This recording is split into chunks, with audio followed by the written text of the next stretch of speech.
Hey YouTube, welcome to my channel, guys. I made this video because for the past 2 years this 96 Chevy S10 has been having a little bit of problem. As you can see, it's wintertime here. Has been having a little bit of problem in the winter starting up.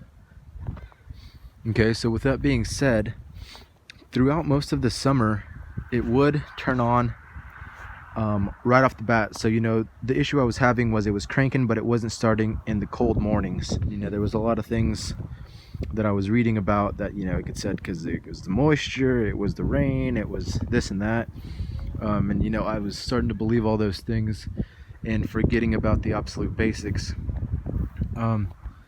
So anyways, back to what I was saying here. I went ahead and did a little more searching, went back to the basics.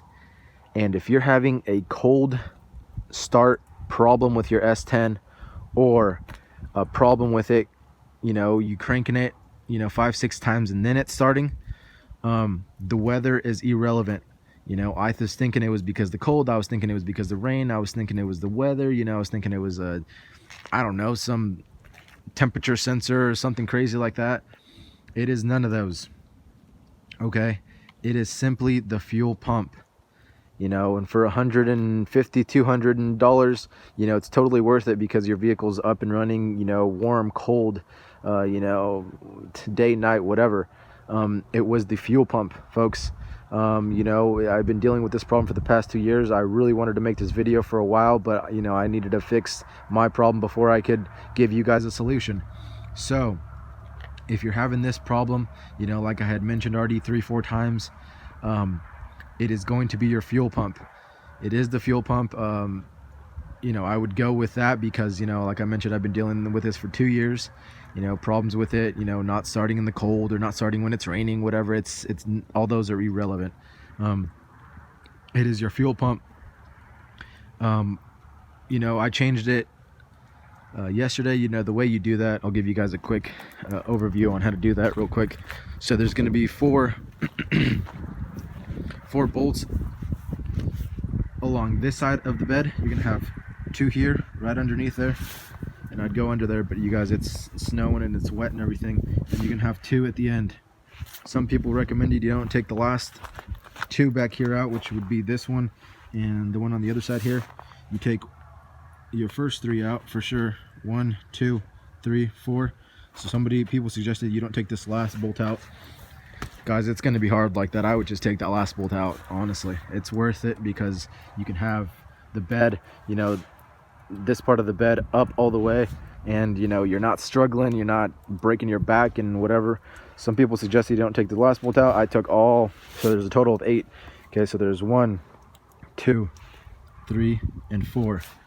8 bolts total. You pull those out, and what I did is put a jack underneath the front of the bed, because it does get to be heavy if you're just one person.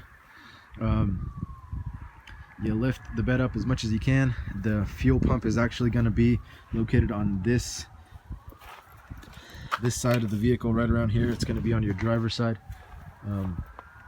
So preferably, lift this side more than the other side, or evenly, or take the whole thing off. If you don't want to bust your back too bad. So that's kind of the thing there. If you need any help with changing the fuel pump or whatever, shoot me a message in the comments, whatever, and then I'll either make a detailed video or just tell you how to do it. With the new fuel pump, with this 96 Chevy S10, you have to add a new connector. You cut the previous connector off of the actual truck, and then you add the new connector. It's really not hard, it's just time consuming. And then you just put remove the old fuel pump and install the new one. But anyways, guys, I really wanted to make this video for you guys because I know it could help some people out there. I didn't see any videos over this. I really didn't see any forums over this. So I really hope this can help you out here. So if you're having problems, it's not starting in the morning, or when it's raining, or when it's cold, or whatever, I really couldn't tell you what that is from. Maybe it's a fuel pressure issue.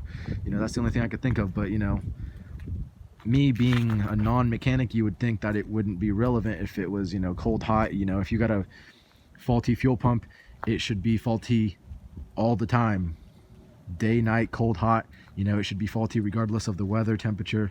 But you know, that may be a factor in the fuel pump, you know, priming or whatever. But you know, if you're having that problem, guys, it is your fuel pump. If you have any other questions or comments, let me know. You know, I did some time on this. You know, I've been struggling with this for a little while, but I finally got this going, and let me tell you, this baby runs like new. It turns on right.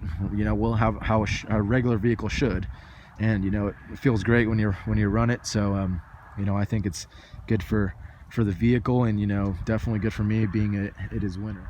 So please, you know, like and subscribe to my channel. It definitely helps me out to make these videos more.